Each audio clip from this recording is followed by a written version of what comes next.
दायो आं बेखौ मेसेजआ बेनो जे फैबाय थानाय 2025 मायथाइनि 27 आरो 28 जानुवारि बेवहाय जोंनि नदुवार दख'राया थांनाय 2000 मायथाइनिफ्राय जिथुनाखि बे जोंनि गुदि बाथौ आफादा खेरायै दा 25 बोसोराव आगान होबाय। दा बिनि थाखायनो 25 बोसोराव जोङो रुफाथि मायथाइ खुंनो थाखाय साखाफारा जादों रायजो राजा बयबो लोगो नांनानै। दा फैबाय थानाय जोंहा माग दाननि नैथि मंगलबार इंराजिनि 27 आरो 28 जानुवारि दा बे दिनखौनो जों थि खालामनानै लानाय जादों आरो।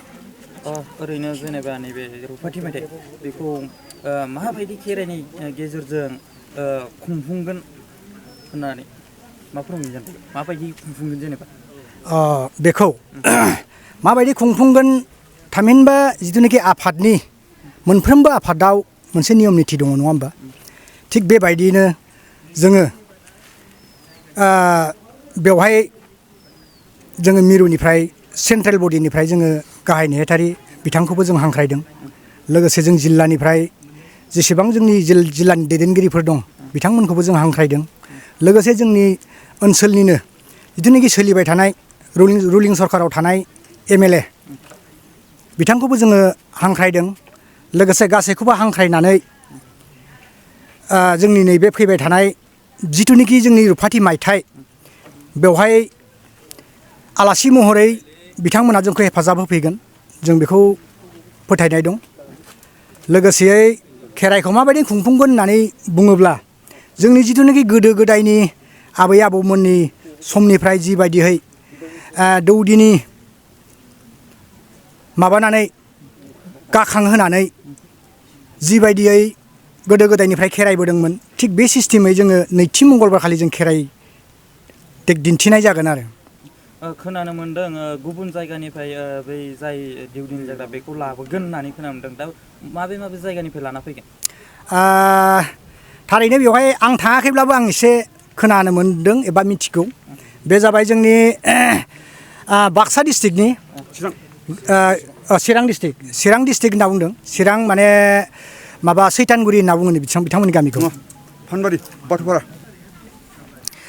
माने दामग्रा देग्रासो सैतानगुरिनिनो बेनिफ्राय दौदिनिया जाबाय चिरांनि बाथौपारानिनो आरो। दा बिथांमोनखौ जोङो अट'मेटिक दाख्लैबावैसो जोंनिफ्राय मानसि थांनानै जों बिथांमोनजों एग्रिमेन्ट जाखाबाय। बिथांमोनखौ जोङो खावलायखाबाय आरो। ओरैनो जाय दौदिनि जाखांबा जेनेबा सानै साथाम फैगोन होननाय खोनादों साबेसे फैगोन? दा बेवहाय बिथांमोना दामग्रा देग्रा हजोंनिनो जोब आरो दौदिनिजों लोगोसे दौदिनिनि जगालि थामहिनबा सारथि होनना बुङो आरो बिथांमोना सारथि फैफागोन। लोगोसेयै सानैसो गावजों लोगो लाबोफागोन आरो दौदिनिया।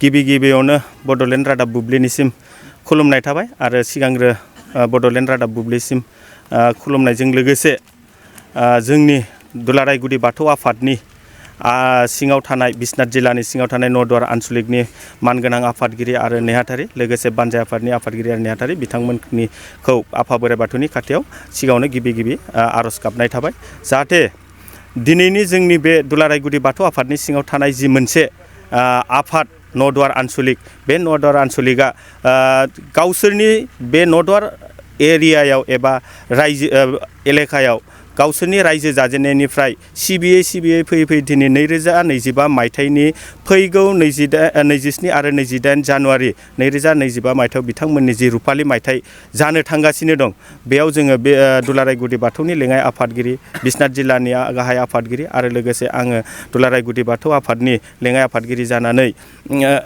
लाइमोननि लेङाइ आफादगिरि जानानै बेयाव दिनै लाइ खुथिया गायनायजों लोगोसे फिरफिला बिर होनायाव बाहागो लानो मोननानै खोब गोजोननाय मोनबाय।